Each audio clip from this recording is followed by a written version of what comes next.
Everywhere one looks, the deer, the bison, the wolf, the tiger, the dreamer also, are walking, shining out of red wounds in the snow.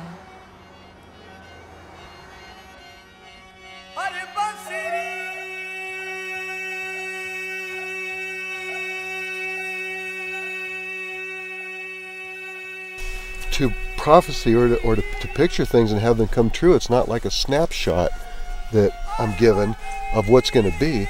It's more like tracery. I'm sensing the threads that lead into the past, all the ramifications, all the connections, and I can feel them. And because I can feel where they come from, I can feel where they go to, and I can just trace them out. So it's tracery. It's like I'm following these luminous threads from one thing to another. And since they all connect, I can know with certainty that this connects to that, and that therefore this leads to that. It doesn't mean that things are preordained, that we still have options, we can still blow our destiny. But destiny is this perpetuative movement that follows along these lines. All we need to do is follow the lines, sense ourselves in the warp and weft, and follow it from the past to the future. We can make our decisions of whether or not we want to participate and how we want to respond to what's going to happen based on that. If we trace the lines from where we were and what we were to where we are going, then we add, how do we want that to look?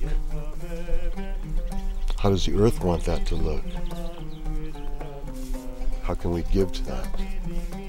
So it's not just a warning how to avoid trouble that's coming up on the horizon. It's also this chance and opportunity to co-create magically the universe, reality itself. Those that paint the paintings and write the songs that celebrate something beyond ourselves and our own narrowly defined needs. That is a beautiful thing. So my hopes are of a humankind that learns from this and that voluntarily remains in the flow forever after. That somehow we're cured not just of the worst that we did to each other in the world, but that we're cured of the hubris of control that had us transforming everything into an artificial context. That we're humble enough and empathic enough to be satisfied just to be part of and not overloads over the world we're a part of. The people that are living most apart from or outside of the walls of societal constriction. The thinkers, the shamans, the magicians, the healers, the preschool teachers that crawl around with their subjects, with their students, looking at bugs and butterflies.